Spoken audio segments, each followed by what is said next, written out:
Alright, Troy here with Andy and Lithogen and Bertrand behind the camera. We are here today in Blue Mountain Dog Park to test some equipment. It's the ABEM WalkTEM2, and this equipment just came back from a customer where the customer was reporting some potential data variance, and we just want to verify that everything is working. So this is a nice quiet place. There's no infrastructure really around us. The nearest power lines are like 60 meters away that way. And hopefully we don't bug the dog walkers too much. But what we're going to do is we're going to set everything up here as though we're a customer. So we're going to walk through all of the unpacking and setup process. We're going to film it all.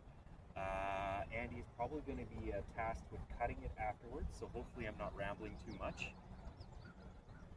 And ideally, this is going to be kind of like a how-to for a customer to follow along. So let's get started. Start by opening the boxes and seeing what comes with the system.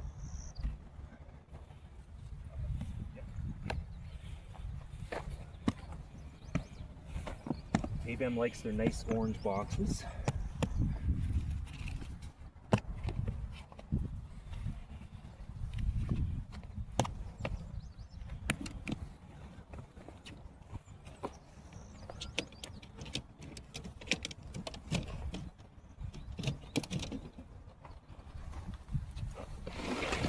So today we brought both receivers with us. Usually this receiver comes in a Pelican case when we ship it, but we just carried it out here. This is another receiver. Transmitter electronics, transmitter loop. This is our receiver electronics, and there's a couple of various accessories in here. What we're going to do is we're going to set this up so that the square goes this way. And so we'll start by setting up the transmitter loop, which is a 40 by 40 meter loop today. They also ship 20 by 20, 40 by 40, 100 by 100, or 200 by 200. The 100 by 100 and 200 by 200 loops are actually quite large and heavy, so we don't normally ship them unless a customer specifically requests them. Today we're going to do 40 by 40 because that's large enough that we can use both receivers with it without causing any interference issues. So this is the 40 by 40 meter loop, and it's just a single strand of wire. It's got a banana plug on one end and a banana plug receiver on the other end. So the wire is actually going through the axle here. It's easy to test this before you go out in the field. You just use a multimeter and check continuity. For laying this out, what we're going to do is we're going to have somebody like Andy stomp on that, and I'm just going to start unspooling it. There's a brake on here on the back, which just causes the spool to spin more freely.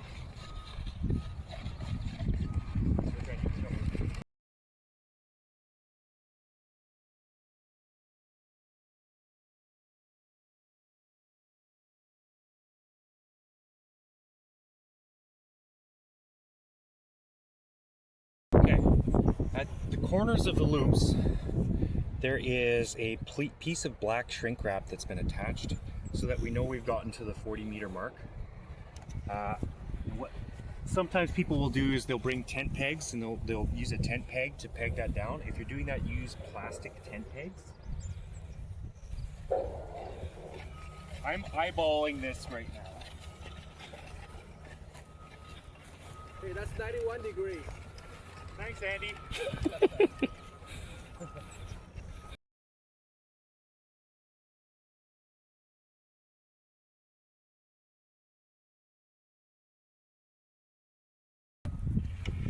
On this corner, we've actually put a splice in. Originally, when we bought this, this was the 40 by 40 meter loop, but we can use it as a 20 by 20 meter loop by cutting it in half and then splicing it back together to do the 40 by 40 meter. So this would be the 20 by 20 meter whole loop at this point, or the 40 by 40 meter. Now we're at the halfway point. Andy is a very excellent technique.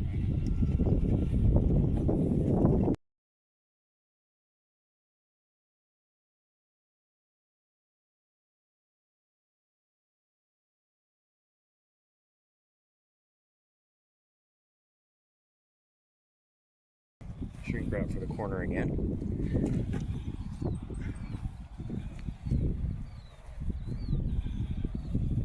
Usually this is a two-person job, but Bertrand's filming today, so we're making it a three-person job.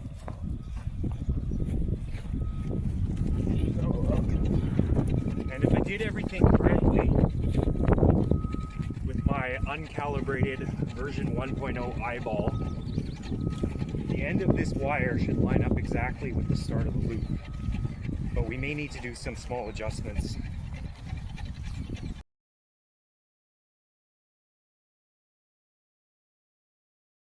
See, I'm within about a meter.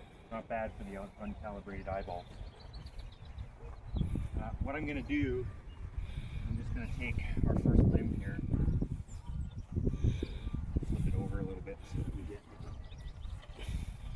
pretty close to square. Ideally what you would do here is you would use Pythagoras to figure out what the diagonal is supposed to be, and then use a tape measure to confirm that your square is actually square by measuring the distance of the diagonal. Today we're not going to do that because it's going to be too much work, but also we forgot our tape measure. Small receiver, it's called the RC5, and we're going to place this in the middle of the loop as best we can. Because we have 3 people here today, we're just going to use some visual placement, assuming our square is actually square. I'm just going to walk to the center, and Bertrand is going to direct me from behind the camera if I need to go left or right, and then we'll do it again from the other corner.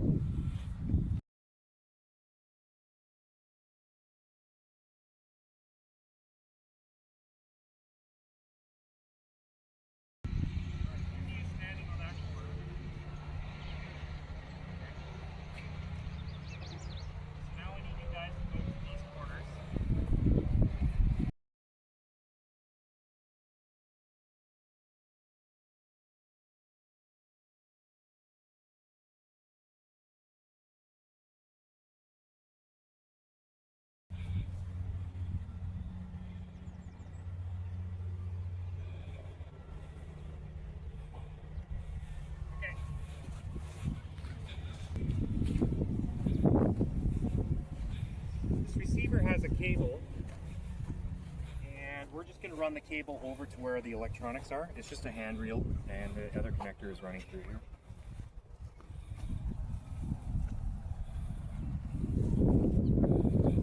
This cable is shielded, so it doesn't really matter where it ends up on the ground.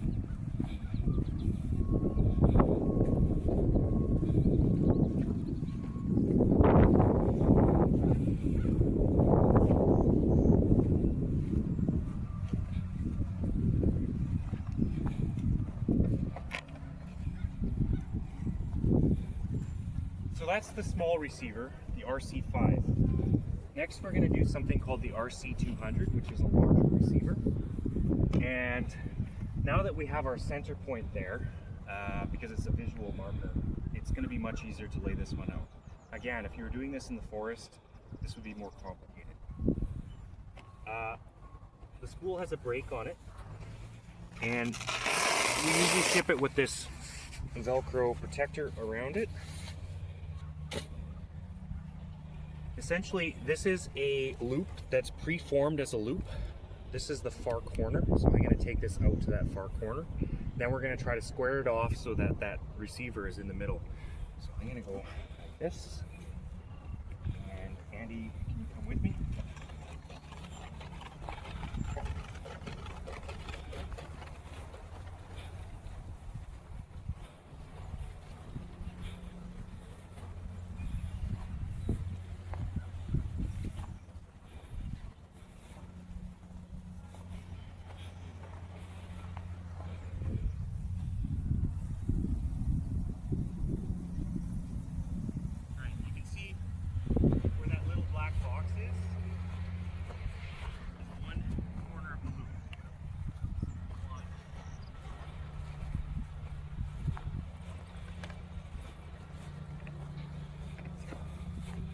Can you come? Yeah, I will stand there. Spot here. Yeah.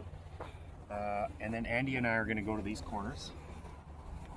We're going to try to make it square.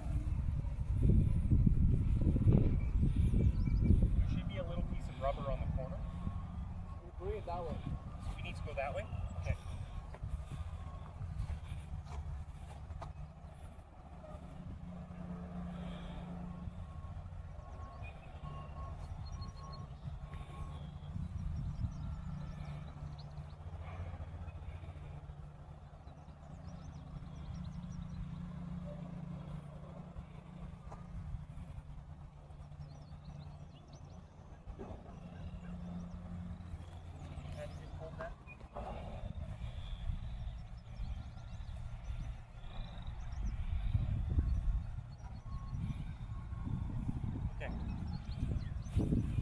That looks pretty good. Doesn't have to be perfect. Obviously, if you're looking at like the last decimal point of your data quality or something like that, then you want it to be perfectly aligned. But this is pretty good. So we know that that's the center point. Now we have essentially a common center point. You can just pace it out if you're really interested. So it should be.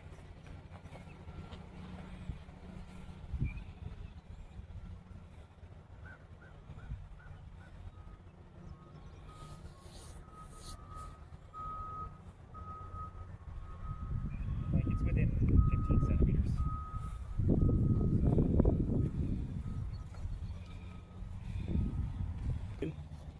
Okay. There's a little cartoon on here telling you which direction the loop direction is. If you lay it out backwards, what you can do is you can disconnect these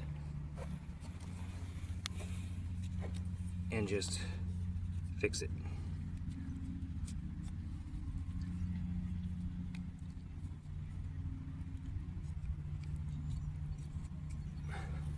So now our cartoon is matching the cables as they're attached here.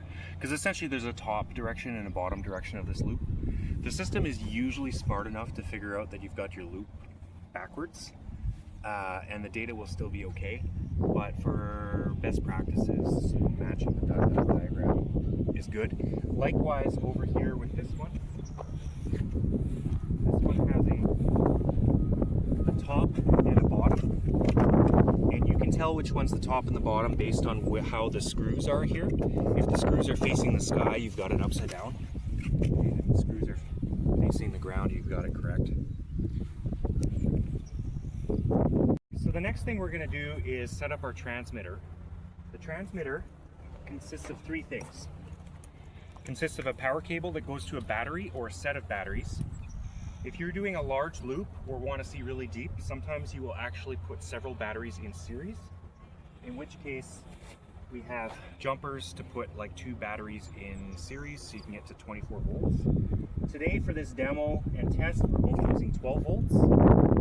So as always, safe handling practices for batteries, don't short the terminals, etc.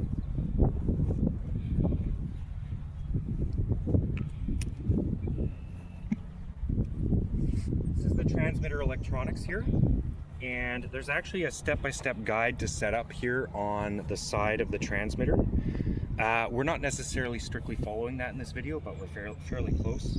It says layout transmitter loop cable, connect transmitter loop to transmitter loop out terminals. That's these guys here. So let's do that. Let's follow.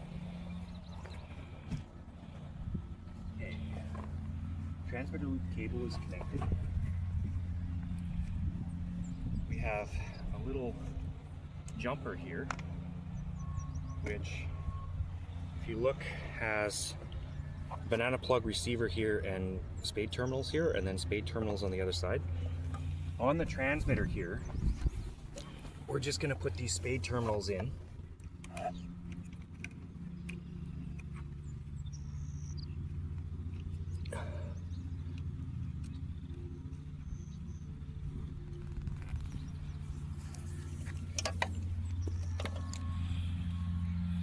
And then banana plug and spade. So that's connecting the transmitter loop. The next thing it says is connect transmitter communication cable. That is this guy right here, which is going to connect the transmitter and receiver together. And this cable is reversible, so there's no right or wrong way to connect it. But a good policy for all field equipment is when you take the caps off of your connectors and you plug it in somewhere else, you keep the caps clean so that you're not putting dirty caps back onto your connectors. So that's what we're going to do here by connecting the two caps together. If it started raining or something like that, no moisture would get in there, and then you're not putting a wet cap onto your dry connector. Today's a beautiful day. It's not going to rain, but good field policy is good field policy. Okay. And lastly, we have a power cable, which will do the same thing with the caps, even though it doesn't matter as much with this one. There are some diodes and stuff in here, so you can't do any damage to the system if you wire this backwards, but it's still good policy to do negative first, positive second. Okay, the transmitter is ready to go. We're going to do the receiver next.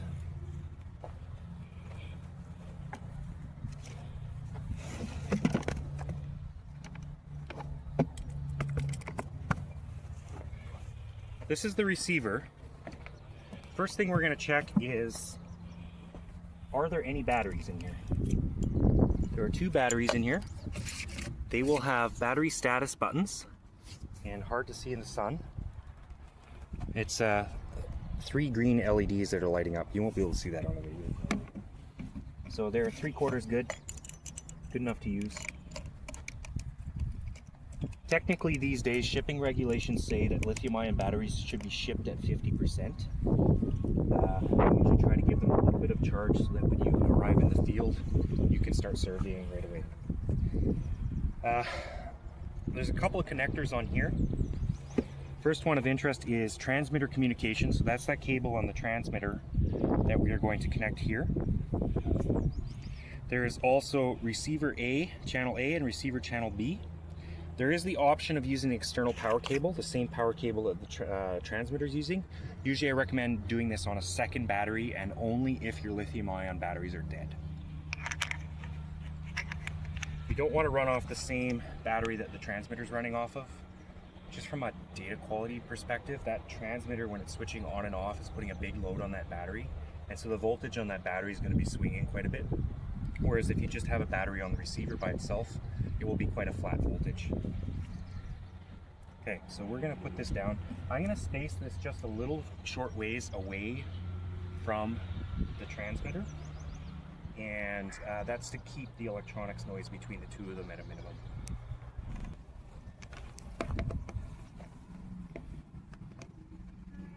Okay, we have two receivers, and there's two receiver ports here. It doesn't really matter which receiver goes in which port. What is going to happen is, once we're running the receiver's user interface, we'll be able to configure which one goes where in the software. So again, I'm doing the keep dust and dirt and debris out of the caps.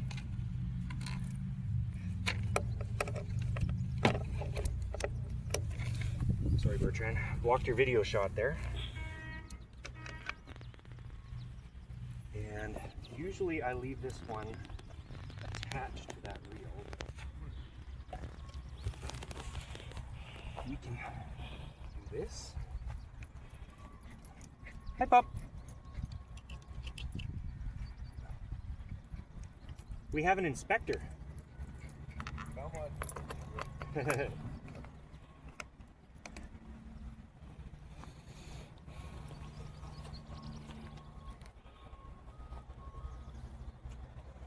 One thing that people often ask is it okay to do this on like a folding table or something out in the field? And the answer is yes, sort of.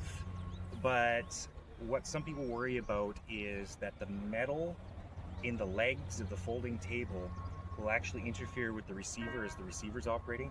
We're trying to keep the receiver kind of isolated from like everything that's around it to give it the minimal amount of like noise and capacitive coupling and inductive noise that's happening on the receiver. That gives us the optimal data set. If you do need to go to the field and like run this survey in the field and you have like a folding lawn chair with metal legs, just prop the receiver up so you can see it and like set it up some distance away so that you're not affecting the data. Some of that is a little bit like dealing with things in a perfect world versus dealing with things in reality. Sometimes you can't choose what your field circumstances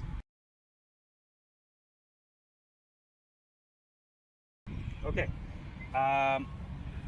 I don't know how well this is going to film, so I'm gonna change the angle so you have shade. And let's start. So I push the power button,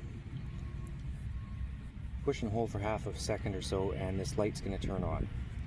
This thing is actually a Windows computer, so we're going to have to wait for Windows to boot. All of the other ABEM devices are actually Linux computers, and I'm not quite sure why, from an engineering perspective, they chose one or the other, but this one's a Windows computer.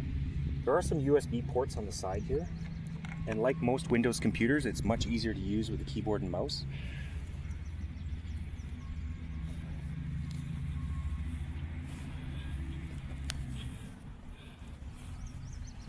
It might be hard to see the mouse cursor here.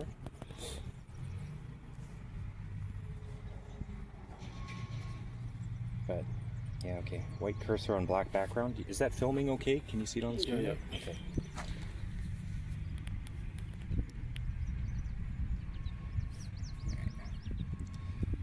So it automatically launches the ABEM program when you boot the computer up. And you basically just have to wait for the progress bar here. It's initializing everything. At the bottom of the screen here, there's going to be some status information. And once it's done initializing, we should hopefully see the battery level on the transmitter, the battery level on the receiver, etc. And that will tell us that everything's connected properly. Okay. A lot of people will boot this up and they will wait a little bit because there's a GPS SATS 0 here. If you're relying on the GPS for your position of your loops, there's a GPS actually embedded right in the handle here, in the plastic handle. So you kind of want this plastic handle facing the sky if you want GPS. But the problem is this is only giving you the GPS position of approximately the corner of the transmitter loop, and it's not giving you GPS positions of the other corner, so it doesn't tell you anything about the orientation of the loop. If you're relying on this GPS in the field, what you're going to want to do is make sure that your transmitter and receiver are always at the same corner of the loop. So right now we are in the northeast corner, and if we were to do multiple readings, we would want to be in the northeast corner for every single one of these readings, and you would want to make a note about that.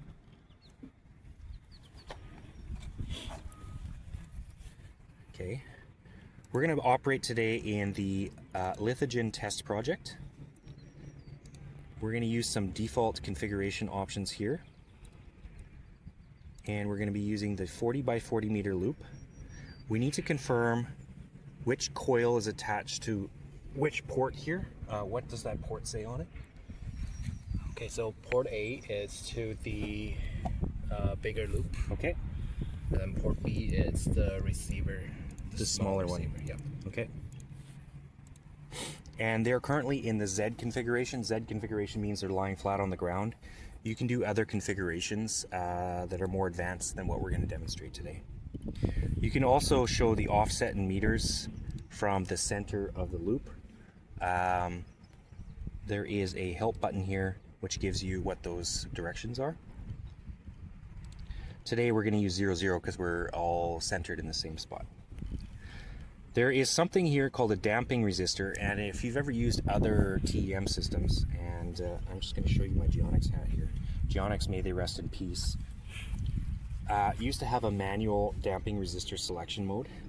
In our case, we're going to use some automatic damping resistor selection. So I'm going to hit Analyze, and we're going to follow the instructions. It says, Step 1, connect the Rogowski coil to RX channel B. So we have to go to the box and find Rogowski. Rogowski coil is a small loop which we can use to analyze the current in some other wire. It's just going to be clipped around our transmitter. It's supposed to go into channel B, so Andy, can you disconnect what's in channel B and attach that instead?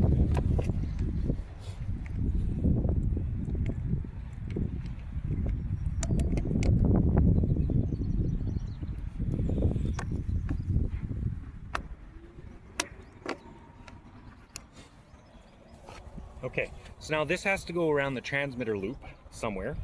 It can go anywhere along the transmitter loop, but you can't put it around the section here of this jumper where it has double wires, because the magnetic fields are going to cancel unless you're only around one strand.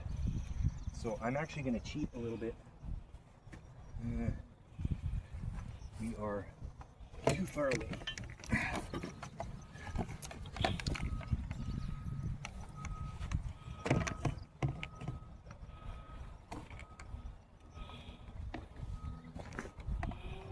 Going to connect here.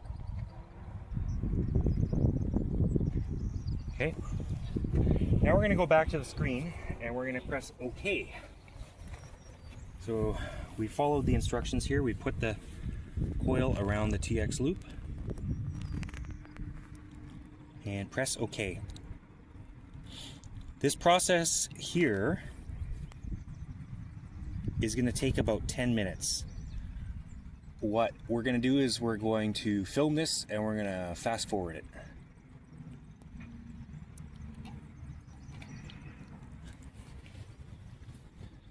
And Bertrand's hand is going to get sore. He's going to get the claw hand.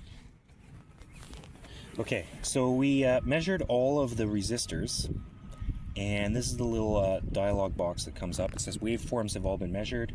It is now possible to plot the waveforms. We're going to press OK. And then we're supposed to disconnect the Rogowski coil from channel B.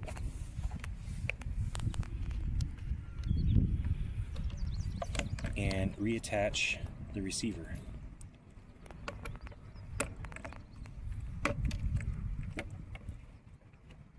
And you can actually take the Rogowski coil off the transmitter here and put it back in the box because we're done with it.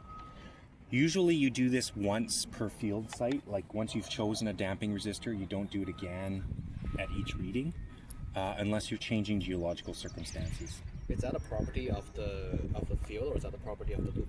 It's a property of the coupling between the loop and the ground. Yeah. Okay, so we're going to press OK, then we're going to hit plot. In this program here, it gives you some help information about what keyboard buttons do what. The mouse isn't really useful here, so we're going to use the keyboard. The first thing is you can see. You can see a legend here showing what each color is on the graph. What I'm going to do is I'm going to start using the buttons 1 through 6 to toggle on and off resistant values. What we want to do is we want to get rid of the worst ones first and keep the ones that look the best, and then we're going to zoom in a little bit further. So this big purple squiggle there, I'm going to try turning that off. And so all these other ones are actually quite smooth. So what I'm going to do is I'm going to zoom in to see if I can see which one here is best in that section there. So I'm going to use the up arrow to zoom.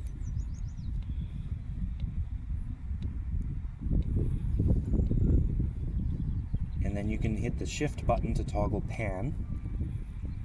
Okay, went the wrong way. Okay, and then shift again to zoom some more. Shift to pan.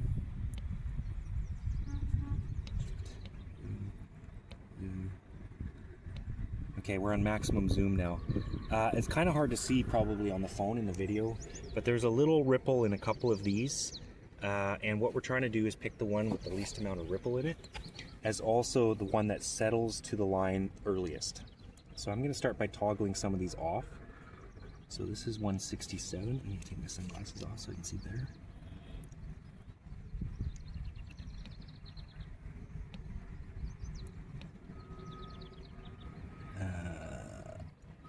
There's a little bit of an art to this. You can see there's a little bit of a ripple here in one that looks orange colored. I think that's the 500.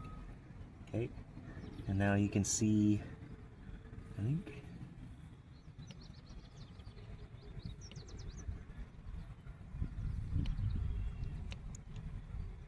there's There's a little bit of a ripple in the yellow here in 250, which is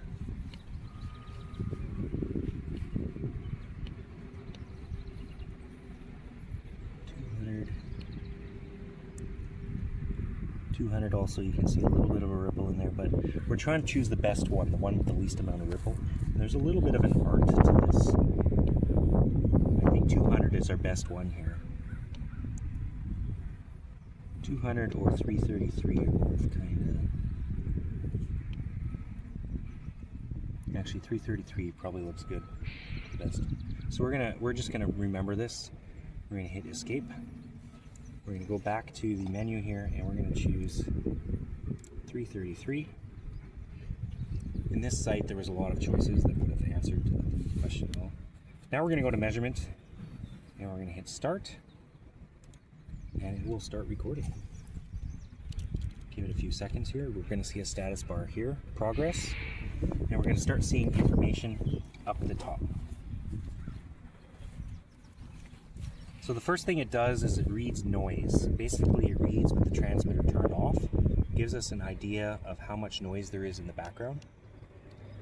This sets our noise floor for other data quality purposes. And when it's reading noise, it just looks like a shotgun hit it here.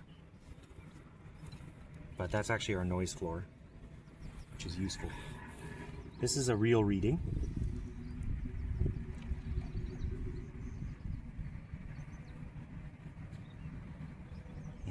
You can see our decay curve here. You can see some noise at the bottom and you can see noise at the beginning. That's probably where the ripple is at the beginning. There's a little bit of a hook at the top here. But the data looks fairly consistent so far. What we're interested in seeing here, and this is what the customer report is, that channel A and channel B were not the same. So I'm going to flip between these two tabs just to see if they line up on top of each other.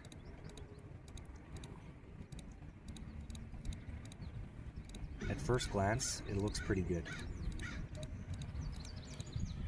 There is a subtle shift between the two of them. Let's take the next reading. But the shift is subtle. Okay, there's also high moment.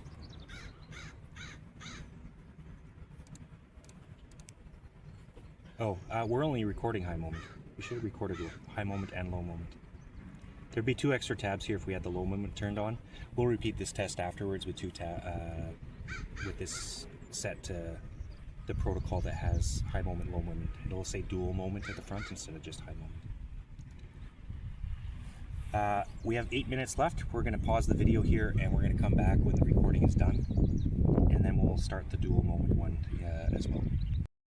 Okay, so the measurement is complete and we get this fancy little spinning logo. Thanks, ABEM.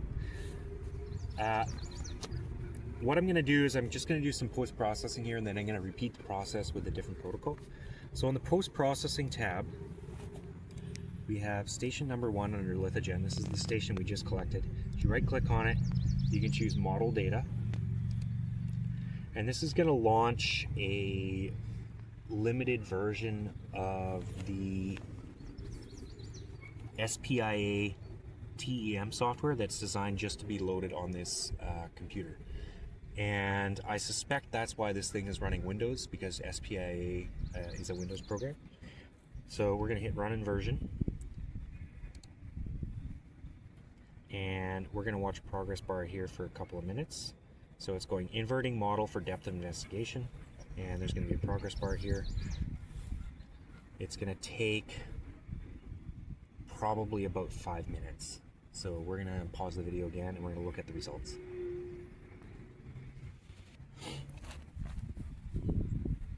Okay, so we're done the test inversion here. Obviously in this inversion program we don't have any model parameters we're allowed to tweak, so it just does a default inversion with default parameters. But here's what we got. The first thing is we have a shallow conductor and then a resistor underneath. What we know about our site here, and if you look around, you see all these trees here, this site was actually a dolomite quarry. Operated for a long time, and there's like dugouts where they were operating this, and this is because it's the shallowest bedrock in Winnipeg.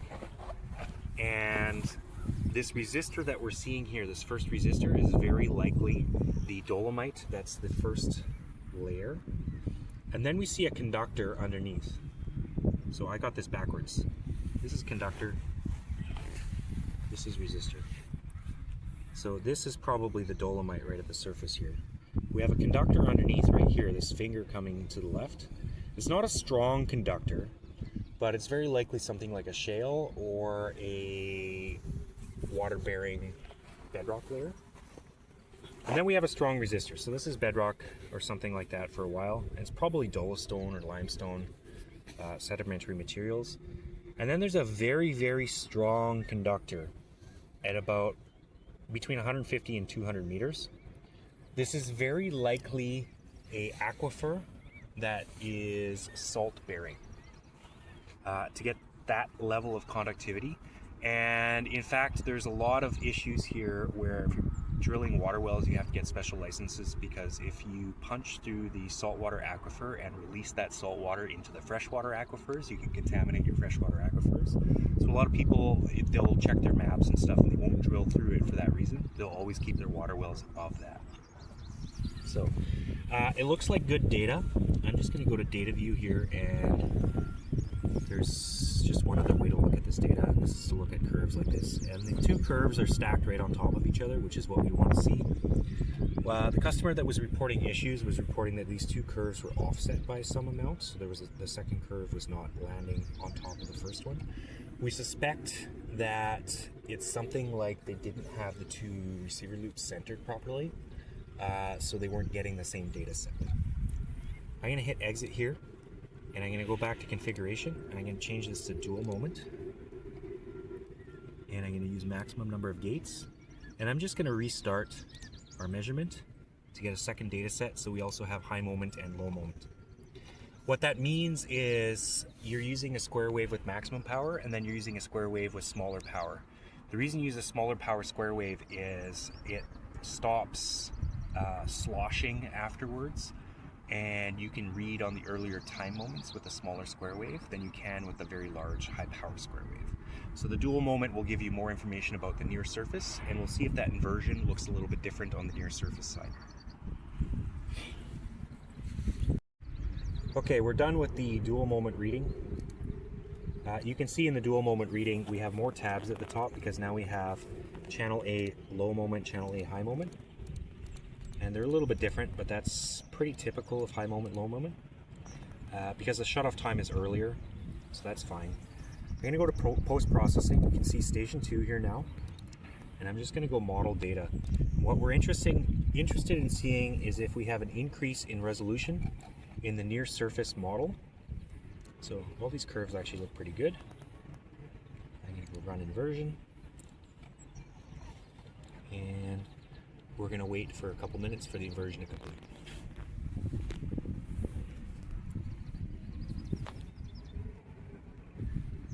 Yeah. So we ran this inversion, and it actually looks fundamentally identical to the previous one. Just going to go data view and change this. These lines are all stacked on top of each other perfectly. So this is actually a good result. So either with the dual moment or the high moment. Later we're going to do some inversion on the computer in the office and see maybe with the dual moment, maybe there's more resolution up top than there was with just the high moment. We'll just do a comparative study. That's everything for our field collection video. What we're going to do now is we're just going to pack everything up. When we get to the office, we're just going to right click on this and go export all projects with a USB stick attached, and that's everything you need to know for export. That's all. Troy with Lithogen, and thanks to the guys behind the camera here and my assistants, and hopefully Andy can put together a inversion video. No pressure.